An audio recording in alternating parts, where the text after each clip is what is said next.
오늘 본문 말씀을 보면 이제 사도 바울을 통한 부흥의 역사가 이제 본문에 나오게 됩니다. 이 사도 바울이 데살로니가 교회에서 새 안식일은 3주간, 약 3주간의 시간을 의미합니다.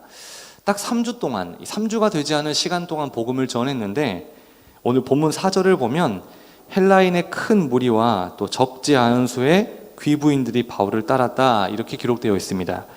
자, 우리 오늘 화면을 보고 본문 말씀 4절 말씀을 함께 다시 한번 읽어보도록 하겠습니다. 함께 읽겠습니다. 그 중에 어떤 사람 곧 경건한 헬라인의 큰 무리와 적지 않은 귀부인도 고난을 받고 바울과 실라를 따르나. 아멘. 여러분, 이렇게 부흥은 우리의 의지나 또 우리의 노력으로 이루어지는 것이 아닙니다. 전적으로 하나님의 영역이자 하나님의 주관하심으로 이루어지는 것, 그게 바로 부흥입니다. 물론 사도 바울은 모두가 인정하는 뛰어난 영적 지도자임에는 확실했습니다. 하지만 사도 바울의 어떤 능력이나 사도 바울의 강력한 의지 때문에 이 데살로니가 교회에 오늘 본문 말씀처럼 부흥이 임한 것은 아닙니다.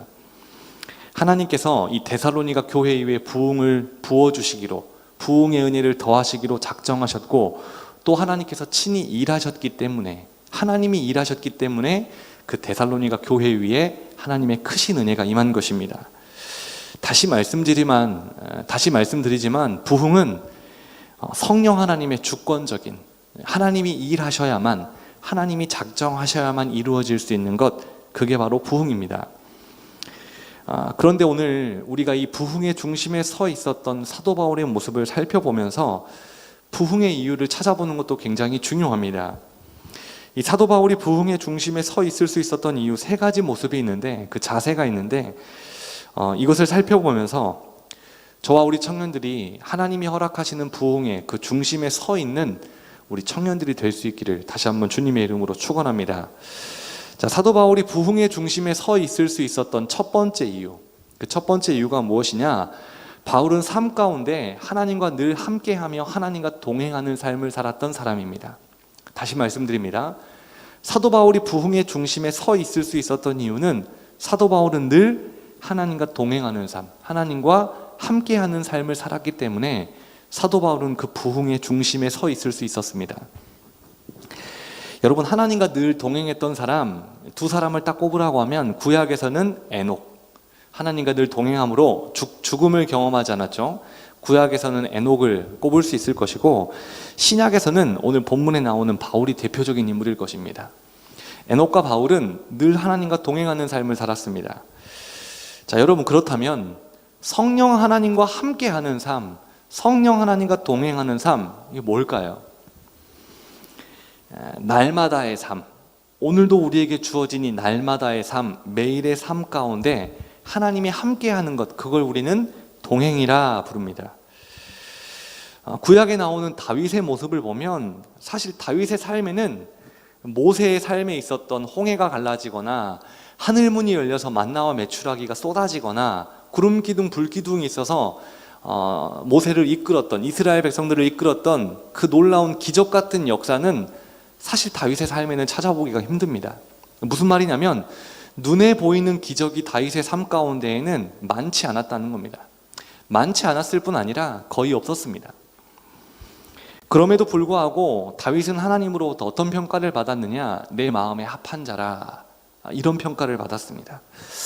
그리고 하나님께 참 크게 쓰임을 받았는데, 여러분, 다윗이 삶의 기적 같은 하나님의 그 눈에 보이는 가시적인 하나님의 기적은, 그 경험은, 체험은 적었지만 하나님의 마음에 합한 자라, 또 하나님께 큰 쓰임을 받을 수 있었던 이유가 뭘까요? 아주 간단합니다. 그는 일상에 강했습니다. 삶이 강했다는 거예요. 여기서 삶이 강했다는 건 다윗은 늘 하나님과 함께하는 삶, 매일의 삶 가운데 하나님과 동행하는 그 은혜를 누렸다는 것입니다.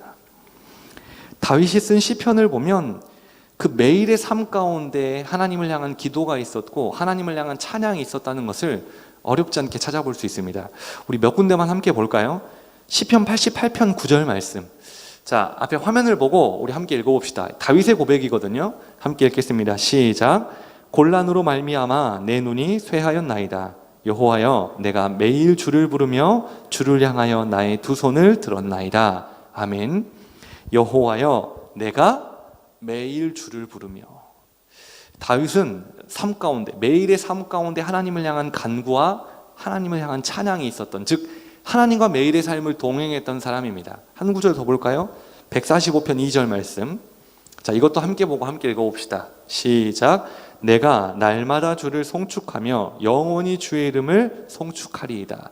내가 날마다. 이처럼 다윗은 그 삶 가운데 날마다의 은혜, 매일의 은혜를 누렸던, 즉 하나님의 함께 하시고 동행하심의 은혜를 누렸던 사람입니다. 그래서 다윗은 하나님 마음에 합한 자라는 평가를 받았고 하나님께 놀랍도록 크게 쓰임 받을 수 있었던 것입니다. 시편을 보면 다윗이 즐겨 사용하는 몇 가지 표현이 있는데, 방금 우리가 살펴봤던 매일, 날마다 이런 표현들입니다. 매일, 날마다 이런 표현들을 다윗이 시편에서 참 많이 사용을 했어요. 하나님과 늘 동행하는, 함께하는 삶을 살았기 때문에 자연스럽게 흘러나온 고백이었습니다. 우리 모두에게는 다 좋은 기억들이 있습니다. 저에게도 좋은 기억이 있습니다. 제 삶에 있어서 좋은 기억들을 꼽자고 하면 그 중에 잊혀지지 않은 좋은 기억이 하나 있는데, 벌써 20년도 훨씬 더 된 일입니다. 20년도 훨씬 더 됐는데 제 기억 속에 좋은 기억으로 남아있다는 건, 그건 정말 좋았다는 거예요. 뭐냐면 명절로 기억합니다. 명절 연휴가 굉장히 길었을 때 저희 가족이 전국 여행을 떠난 적이 있어요. 전국 일주를 떠난 적이 있습니다. 제 기억으로 8일, 9일 정도의 시간을 할애해서 전국 일주, 전국 여행을 떠났던 기억이 있어요. 그게 거의 30년이 다 돼갑니다. 그런데도 저한테는 아주 좋은 기억으로 남아 있습니다. 제가 그 기억을 왜 이렇게 좋게 가지고 있냐면, 그 여행 기간 동안에 좋고 비싼 것을 사줘서 그것들을 먹어서가 아닙니다. 저한테 그 기억이 참 좋은 이유는 가족들 모두가, 특별히 부모님이 그 시간 동안 함께 해주셨기 때문입니다. 그 7일, 8일이라는 시간 동안 떠나지 않고 늘 곁에 머물면서 함께 먹고 함께 자며 함께 즐겼던, 즉 부모님과 함께 했던, 떨어지지 않고 함께 했던 그 시간들, 그 기억들이 30년 가까이 됐음에도 불구하고 제 기억에는 정말 좋은 기억으로 남아 있습니다. 저에게 그 기억이 참 좋아서인지는 몰라도 저 역시 할 수만 있으면 저희 아이들과 함께 하려고 합니다. 시간이 주어지고 또 여력이 주어지면 할 수만 있으면 어떤 식으로든 아이들과 함께 시간을 보내려고 나름대로 애를 쓰는 편입니다. 제가 부모가 돼 보니 그렇습니다. 부모가 자녀에게 줄 수 있는 제일 좋은 것, 최고의 선물이 바로 비싼 장난감, 좋은 음식이 아니라 부모인 내가 그 자녀들과 함께 해주는 것, 그 시간을 같이 보내주는 것, 이게 바로 부모가 자녀에게 줄 수 있는 최고의 선물이라는 것을 저 역시 좋은 기억을 통해서 지금까지 가지고 있습니다. 그 믿음은 변치 않습니다. 여러분, 부흥을 어렵게 생각하지 마세요. 부흥이라는 이 단어를 우리는 너무 많이 들어왔고, 또 들을 때마다 크고 거창하고 웅장하며 어렵고 나와는 관계없는 것, 이런 인식이, 이런 선입견이 우리에게는 사실 있습니다. 솔직하게 있습니다. 하지만 여러분, 부흥은 사실 어려운 것이 아닙니다.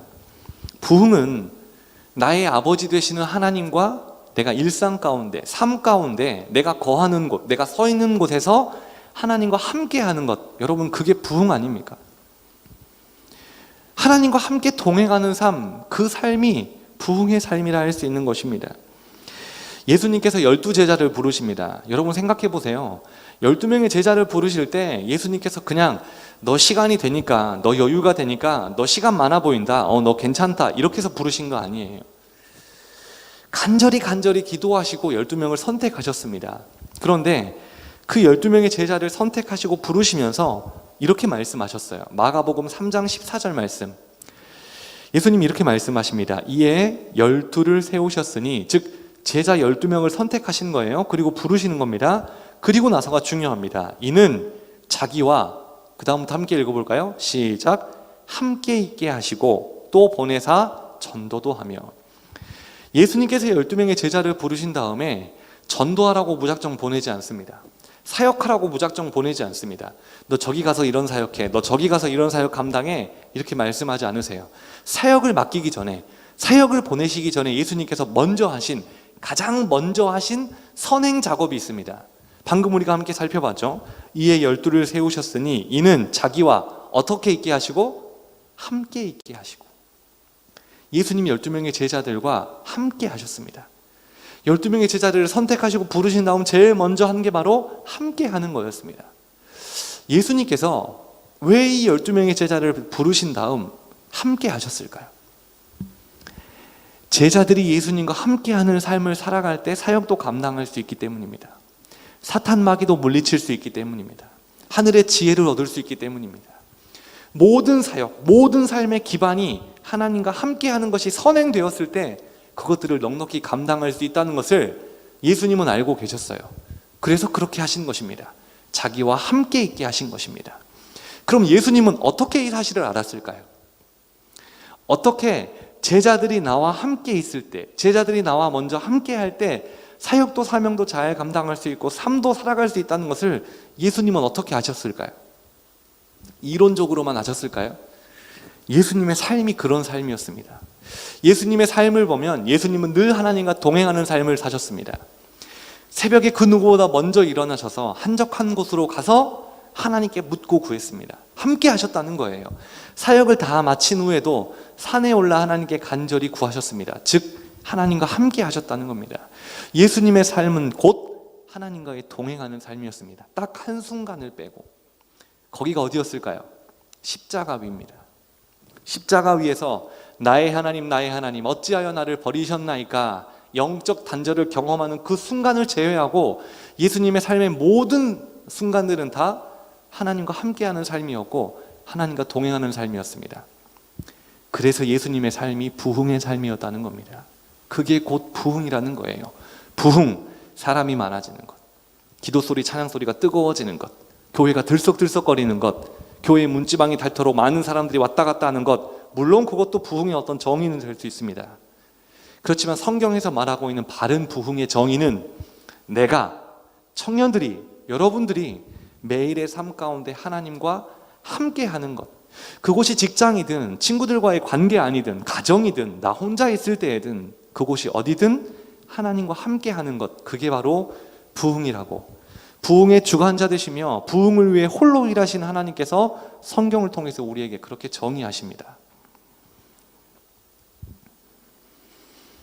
자, 예수님께서 제자들에게 가장 먼저 주신 은혜가 함께 하심의 은혜라고 방금 제가 말씀을 드렸어요. 그렇다면 예수님께서 제자들에게 남기신 마지막 은혜는 뭘까요? 처음 제자들을 부르셨을 때 주셨던 은혜가 함께 하심의 은혜였다면 예수님께서 이제 승천하시기 전에 제자들에게 마지막으로 주셨던 은혜가 뭘까요? 한번 볼까요? 마태복음 28장 20절 말씀입니다. 자, 우리 잘 아는 말씀인데 함께 읽어보도록 하겠습니다. 시작. 내가 너희에게 분부한 모든 것을 가르쳐 지키게 하라. 볼지어다 내가 세상 끝날까지 너희와 항상 함께 있으리라 하시니라. 아멘. 제가 다시 읽겠습니다. 예수님께서 제자들에게 주신 마지막 은혜입니다. 승천하시기 전에 제자들에게 마지막 지상 명령을 남기셨던 말씀이에요. 잘 보세요. 내가 너희에게 분부한 모든 것을 가르쳐 지키게 하라. 볼지어다 내가 세상 끝날까지 너희와 항상 함께 있으리라. 제자들에게 처음 주셨던 은혜도 함께 하심의 은혜였고 마지막으로 주셨던 은혜도 함께 하심의 은혜였습니다. 우리 이것만 보더라도 부흥이라는 것은 하나님과 함께 하는 것, 동행하는 것, 그게 부흥이라는 것을 알 수 있습니다. 여러분, 예수님과 함께 하는 것, 동행하는 것, 이걸 어렵게 생각하지 마세요. 자녀들은 부모에게 아무리 잘못을 했어도, 아무리 큰 죄를 지었어도 부모는 자녀를 떠나지 않습니다. 정상적인 부모라면 그래요. 자녀가 오른쪽으로 가면 그 부모는 자녀와 함께 오른쪽으로 갑니다. 자녀가 왼쪽으로 가면 그 자녀가 잘못을 했다 할지라도, 실수를 했다 할지라도, 죄를 지었다 할지라도 자녀가 왼쪽으로 가면 그 자녀와 함께 가줍니다. 왜냐하면 부모란 자녀가 가는 곳에 함께 가주는 존재이기 때문입니다. 세상 모두가 그 자녀를 외롭게 만들어도 내 배 아파 낳은 내 자녀이기 때문에 나는 그 자녀의 편이 되어주는 겁니다. 이건 의지가 아니에요. 본능입니다. 하나님도 마찬가지라는 거예요. 하나님과 동행하는 것, 예수님과 동행하는 것, 나는 이런 죄를 지었고 이게 부족하고 이런 실수했고 이 죄를 또 지었으니까 이제는 하나님이 나와 함께 하지 않으시겠지, 이제는 이런 나는 포기하셨겠지, 천만의 말씀입니다. 그 말을 좀 쉽게 이해하기 위해서 말을 돌려 말하면 이런 표현이 되는 거예요. 나는 때가 많아서 몸이 너무 더러워서 목욕탕을 갈 수 없습니다. 맞지 않는 말이라는 거예요. 하나님은 우리의 어떠함과는 관계없이 함께 하십니다. 그래서 서두에 말씀드렸잖아요. 부흥이라는 것은 나의 의지나 나의 노력이나 나의 능력으로 주어지는 것이 아니라 하나님이 작정하신 것, 그리고 하나님이 행하시는 것, 그게 부흥이라. 우리가 살면서 하나님과 함께하는, 하나님의 함께하심의 은혜를 누릴 수 있는 장소와 시간과 때는 참 다양합니다. 그런데 제가 사역을 하면서 또 신앙생활을 하면서 삶을 살아가면서 긴 삶, 오래된 삶은 아니지만 제가 확신할 수 있는 것이 있습니다. 하나님과 가장 가까워질 수 있는 시간, 하나님과 가장 함께 할 수 있는 시간이 단연코 1년 중 기관들의 수련회입니다. 주중에 아동부가 이제 캠프를 시작했습니다.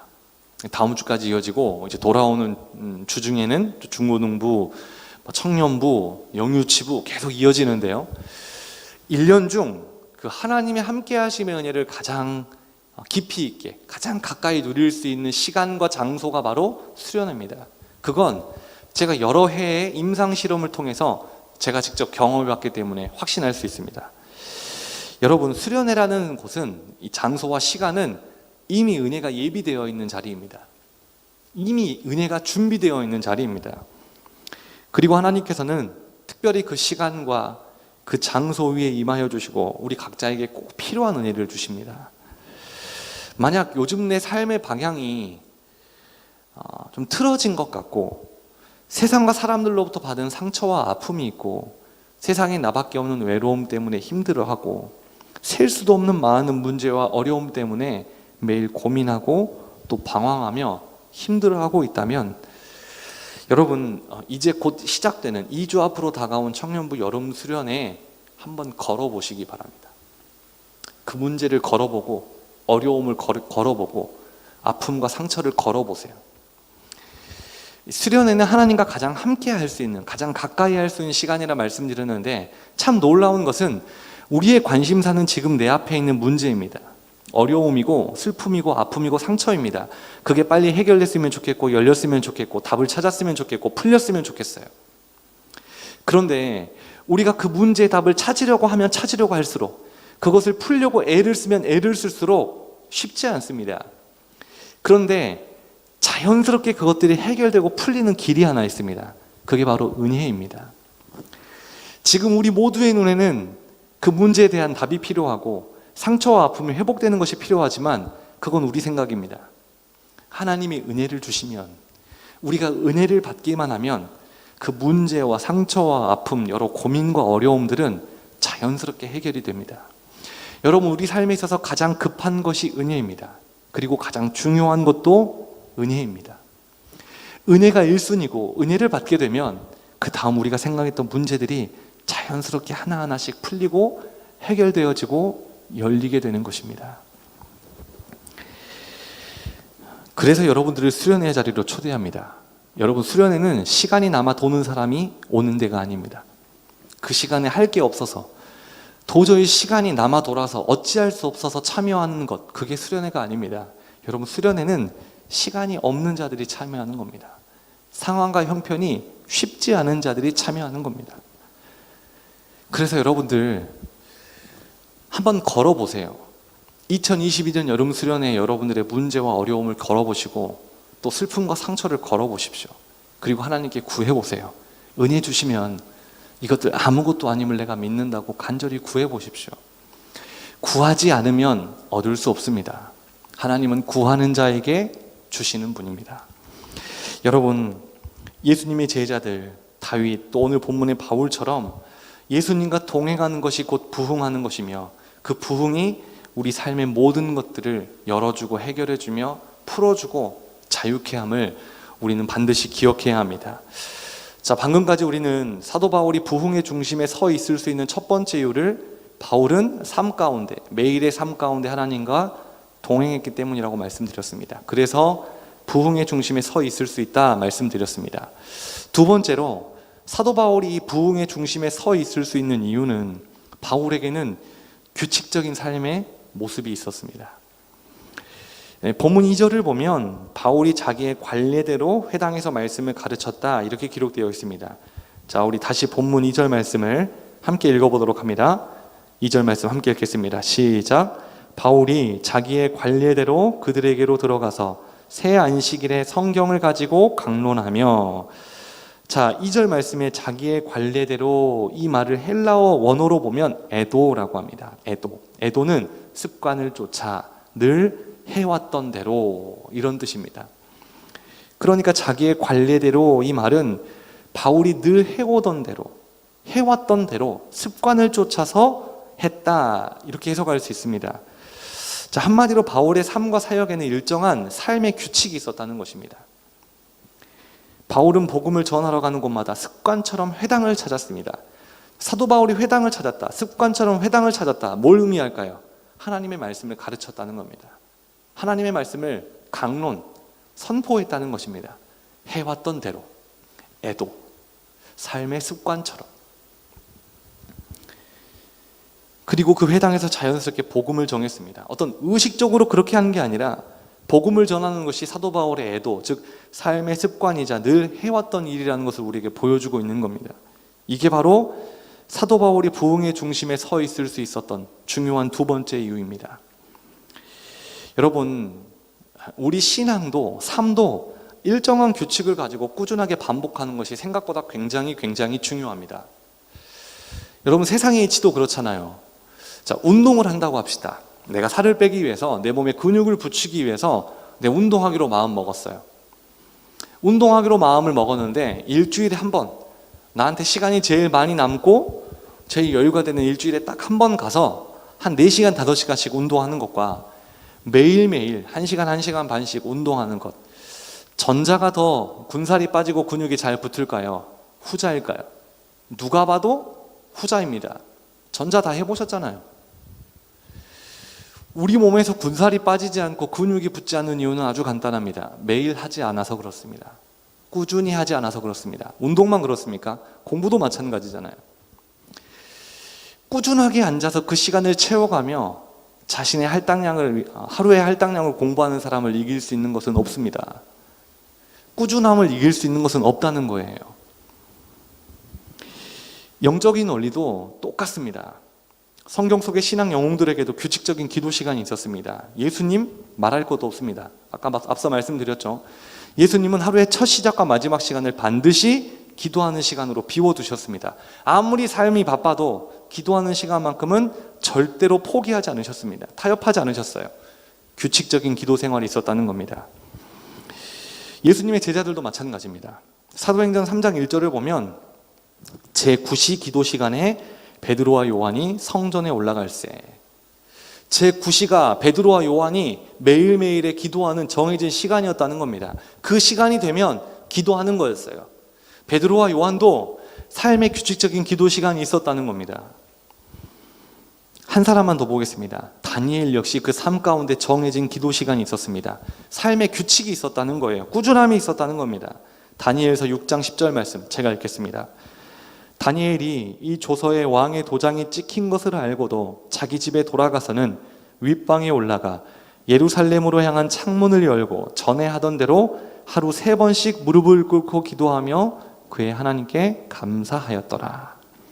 전에 하던 대로 하루 3번씩 무릎을 꿇고 기도하며. 다니엘에게도 삶의 규칙적인 습관이 있었습니다. 많은 사람들이 1970년대에 있었던 평양 대부흥 한 번쯤은 들어보셨을 거예요. 평양에 있는 장대현 교회에서 부흥의 마지막 날 놀라운 부흥의 역사가 일어나게 됩니다. 사람들이 회개하기 시작했고 도둑질이 사라졌고 술 먹는 사람들이 사라졌고 모든 사람들이 그 복음을 들으러 교회당으로 밀려 들어와서 서서 예배를 드리고 예배 시간이 3시간이 지나든 4시간이 지나든 그 뜨거운 열기가 멈추지 않았던 그 평양 장대원교회에서 시작된 부흥의 열기가 한반도를 뒤덮었던 그 놀라운 시작점, 그게 바로 1970년대에 있었던 평양 대부흥인데, 기독교 역사를 살펴보면 그 부흥의 밑바닥에는 선교사님들의 규칙적인 기도 시간이 있었다는 것을 쉽게 알 수 있습니다. 한국 기독교사를 보면 이런 내용이 있어요. 외국인 선교사님 20명이 이 조선 땅에 부흥을 달라고 1906년 9월부터 1907년 1월까지, 즉 한 반년 정도를 매일 정오에 모여서 기도했다고 합니다. 매일 12시에 모여서 20명의 선교사님이 조선 땅에 부흥을 달라고 무려 6개월간 기도했다고 합니다. 그 기도의 결과가 평양 대부흥으로 임한 것입니다. 우리는 어느 한순간에 성령님이 임해가지고 갑자기 부흥의 은혜가 임한 것처럼 볼 수 있고 느낄 수 있지만 그런 법은 없습니다. 사도행전에서도 보면 마가다락방에서 120명의 사람들이 한 번 모여서 기도했을 때 성령 강림이 일어나느냐? 아니에요. 꾸준하게 기도했습니다. 삶의 규칙적인 습관이 있었다는 겁니다. 여러분, 방금 살펴본 사실들을 종합해보면 우리의 신앙과 또 삶의 규칙적이고 꾸준한 신앙훈련이 반복될 때 부흥의 은혜가 임한다는 것을 우리는 쉽게 알 수 있습니다. 부탁드리기는 여러분들의 신앙과 여러분들의 삶에도 이 규칙적인 삶의 습관을 만드십시오. 내가 하루에 10분은 반드시 하나님의 말씀을 읽겠다. 내가 하루에 30분은 반드시 기도하겠다. 삶의 규칙적인 습관들이 만들어질 때, 그것들이 꾸준함이 쌓이고 시간이 쌓였을 때, 하나님의 때가 되었을 때 여러분들이 부흥의 중심에 서 있을 수 있게 될 것입니다. 마지막으로 바울이 부흥의 중심에 서 있을 수 있는 마지막 세 번째 이유는 바울은 늘 기본을 붙들었습니다. 뭘 붙들었다고요? 기본을 붙들었습니다. 자, 본문 말씀을 보면 이 사도 바울이 데살로니가 교회에서 새 안식일, 그러니까 약 3주간의 시간 동안 머물면서 하나님의 말씀을 전했는데, 그때 사도 바울이 데살로니가 교회에 특별한 것을 전한 게 아닙니다. 특별한 걸 전한 게 아니에요. 사도 바울이 그들에게 무엇을 전했는지 본문 3절에 기록되어 있는데요. 자, 본문 3절 말씀을 함께 읽어보도록 하겠습니다. 시작. 뜻을 풀어 그리스도가 해를 받고 죽은 자 가운데서 다시 살아나야 할 것을 증언하고 이르되 내가 너희에게 전하는 이 예수가 곧 그리스도라 하니. 사도 바울이 지금 뭘 전했죠? 데살로니가 교회에 뭘 전하고 있는 것 같습니까? 두 가지를 전했어요. 우리 다 알고 있는 겁니다. 첫 번째 뭔가요? 십자가예요. 보세요. 뜻을 풀어 그리스도가 해를 받고 죽은 자 가운데서 다시 살아나야 할 것, 즉 십자가 죽음과 부활의 기쁨, 예수님의 죽음과 예수님의 다시 사심, 이것 전했다는 거예요. 이거 어려운 거 아니잖아요. 우리 안 들어본 거 아니잖아요. 특별한 거 아니잖아요. 사도 바울이 3주간 데살로니가 지역에 머물면서 교회에서, 회당에서 가르쳤던 내용은 뭔가 특별한 것, 대단한 것, 유니크한 것, 그런 것 전하고 선포한 거 아닙니다. 그래서 데살로니가 교회에 부흥 임한 거 아니에요. 바울은 아주 기초적인 것, 아주 기본적인 것을 전했습니다. 그때 부흥이 임한 것입니다. 우리 청년들도 기본을 붙들면 좋을 것 같아요. 다른 어떤 것을 붙들기보다는 여러분들이 가장 붙들어야 하고 포기하지 말아야 되는 가장 기초적인 것, 우리가 신앙생활하면서 우리의 가장 기본이 되는 것, 기초가 되는 것, 그게 뭘까요? 그게 뭘까요? 지금 이 시간입니다. 예배입니다. 우리가 절대로 포기하지 말아야 되지만 이미 잘 알고 있고 이미 우리가 누리고 있는 가장 그 기초적이며 기본적인 것이 바로 성도의 예배입니다. 우리에게 이 기본인, 기초인 예배가 확실할 때 우리의 삶 가운데 부흥의 은혜가 임할 것이며 우리가 그 부흥의 중심에 서 있게 될 것입니다. 여러분, 야구 좋아하세요? 제가 몇 번 물어보는 것 같은데, 스즈키 이치로, 우리 남자 형제들은 한 번쯤은 들어봤을 거예요. 일본 야구 선수입니다. 우리나라 나이로 만 45살, 메이저리그 통틀어서 가장 나이가 많았던 선수이자 메이저리그 통산 3,000안타를 달성한 야구계에서는 전설과 같은 선수입니다. 그 이치로의 전성기가 2004년이었습니다. 2004년 지구에서 가장 야구를 잘하는 미국 메이저리그 역사상 가장 많은 안타인 262안타. 그 해 2004년에 한 해에만 262안타를 기록했고 그 기록은 앞으로도 깨지기 힘들 거라고 야구 전문가들은 이야기합니다. 그리고 2016년 6월에는 일본 프로야구와 메이저리그 통산 4257안타라는 안타로 세계 신기록을 갈아치운, 세계 신기록을 보유한 세계기록 보유자이기도 합니다. 살아있는 전설입니다. 45살이라는 운동선수로는 벌써 은퇴를 했어도 한참 전에 했어야 하는 그 나이 많은 고령인 그가 어떻게 이런 놀라운 기록들을 소유할 수 있었을까? 현역에 어떻게 이런 대단한 기록들을 남길 수 있었을까? 그는 기본의 중요성을 알고 있는 사람이었습니다. 이치로가 17년 동안 프로야구 선수 생활을 했다고 합니다. 17년 동안 이치로 몸무게의 변화는 몇이었을까요? 17년이에요. 17년 동안 프로야구에서 뛰었는데 이치로의 몸무게 변화는 몇이었을까요? 제로입니다. 17년 동안 그는 매일의 루틴을 매일 반복했습니다. 단 1kg도 찌지 않고. 남의 이야기라 쉽지 우리 저녁에 좀 먹고 아침에 재면 충격받습니다. 저만 그래요? 2, 3kg 찌는 거 숨 쉬는 것보다 쉬워요. 말이 17년 동안 몸무게 변화가 제로이지 여러분 이건 정말 그 매일의 루틴, 매일의 삶을 철저하게 지킨 사람만 누릴 수 있는 놀라운 것입니다. 그래서 그가 놀라운 야구 선수로 우리에게 지금도 기억이 될 수 있는 것입니다. 여러분, 세상의 운동 선수들도 이렇게 자기 관리를 합니다. 매일의 규칙을 만들어 놓고 그 규칙을 생명처럼 지킨다는 거예요. 그렇게 생명처럼 규칙을 지키며 하루하루를 살아갈 때 그 시간들이 쌓였을 때 놀라운 운동선수가 되었습니다. 누구도 넘보지 못할 세계 기록을 보유하게 되었습니다. 그렇다면 우리는요? 우리 역시 기본을 붙들어야 합니다. 우리에게 기본은 두말할 것도 없이 예배입니다. 예배라는 기본만 튼튼히 붙잡고 있다면 절대 그 인생 무너지지 않습니다. 흔들릴지언정 절대 무너지지 않을 것이며 마침내 부흥을 경험하게 될 것입니다. 창세기 34장에 야곱이 딸 디나의 강간 사건으로 삶의 질서가 무너지면서 큰 위기에 처하게 됩니다. 생각해 보세요. 딸이 강간을 당했는데 그것도 큰일인데 그것 때문에 부족이 지금 전멸을 당하게 생겼어요. 디나의 오빠가 성급하게 복수를 하는 바람에 이 민족이 완전히 망하게 생겼어요. 야곱의 삶에 큰 위기가 찾아왔단 말입니다. 그때 야곱이 제일 먼저 했던 행동이 뭔 줄 아십니까? 위기의 자리에서 일어나서 과거에 하나님을 깊이 만났던, 하나님을 가장 가까이에서 만났던 그 자리, 베델로 올라갔습니다. 창세기 35장 1절 말씀을 읽고 오늘 말씀을 맺도록 하겠습니다. 자, 앞에 화면을 보고 우리 좀 길지만 함께 읽어보도록 하겠습니다. 시작. 하나님이 야곱에게 이르시되 일어나 베델로 올라가서 거기 거주하며 내가 내 형 에서의 낯을 피하여 도망하던 때에 내게 나타났던 하나님께 거기서 제단을 쌓으라 하신지라. 베델은 야곱이 아주 과거에 옛날에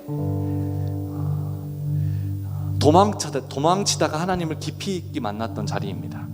그 자리에서 하나님이 만나주셨고 야곱이 그 자리에서 하나님께 예배를 드렸습니다. 하나님과 함께함의 은혜를 누렸던 장소예요. 시간이 많이 지나고 야곱이 인생 말년에 이제 큰 삶의 위기가 찾아왔습니다. 그때 야곱이 했던 액션은 삶의 자리, 위기의 자리에서 일어나서 하나님께 예배드렸던 예배의 자리를 다시 찾아가는 것이었습니다. 베델로 다시 올라갔습니다. 야곱이 베델로 올라갔다, 이 말은 다시 예배의 자리를 찾아갔다는 거예요. 여러분, 예배보다 강력한 무기는 없습니다. 우리의 가장 기본이자 또 하나님을 향한 가장 기초, 그게 바로 예배입니다. 기본에 충실한 인생 절대 망하지 않습니다. 그리고 기본에 충실한 그 인생에 신앙의 전성기, 즉 부흥의 은혜가 임한다는 것을 잊지 마시기 바랍니다. 오늘 말씀을 정리하겠습니다. 교회가 점점 가난해지고 있다고 말합니다. 물질적으로가 아니라 영적으로. 부흥의 은혜를 사모하는 마음이 점점 줄어들고 있다고 합니다. 이게 가난해지는 것 아니겠어요? 우리 다시 하나님의 일하심을 기대하기를 원합니다. 세상의 맛도 그렇잖아요. 뭔가 맛있는 걸 먹어보면 다음에 그 맛을 찾게 되어 있습니다. 좋거든요. 맛있거든요. 그런데 우리가 그 맛을 다시 찾지 않는 이유는 뭘까요? 그 맛을 꿈꾸지 않고 기대하지 않는 이유는 뭘까요? 둘 중 하나겠죠. 그 맛이 내 기억에서 희미해졌다거나 다른 것이 주는 맛에 취해 있다거나 혹은 그 맛을 아예 처음부터 맛본 적이 없을 때 우리는 그 맛을 찾지 않게 되는 겁니다. 하나님의 일하심을 경험해 본 사람들은 다시가 하나님의 일하심을 꿈꾸게 되어 있습니다. 하나님이 내 삶에 개입해 주셔서 나를 이끌어가는 그 은혜를 경험한 자들은, 그 맛을 본 자들은 그 맛을 다시 찾게 되어 있습니다. 문제는 그 맛을 경험해 본 적 없는 자들입니다. 부흥의 중심에 서본 적이 없는 자들. 그래서 제가 여러분들에게 도전하는 겁니다. 성도라면, 하나님을 믿고 사랑하는 사람이라면 그 부흥의 중심에 서 있고 싶지 않으십니까? 하나님이 홀로 일하시는 그 일하심 가운데 서 있는 은혜 경험해 본 자들만이 알 수 있습니다. 여러분에게 그것을 도전하고 있는 겁니다. 3가지를 말씀드렸어요. 그 부흥의 중심에 서 있기 위해서 첫 번째, 하나님과 늘 동행해야 한다. 두 번째, 신앙의 좋은 습관이, 매일의 습관이 있어야 한다. 마지막으로 3번째, 예배라는 기본을 붙들어야 한다. 굉장히 어려운 것 같고 복잡한 것 같지만 그렇지 않습니다. 우리가 부흥의 중심에 서 있으려면 이것을 붙잡으면 됩니다.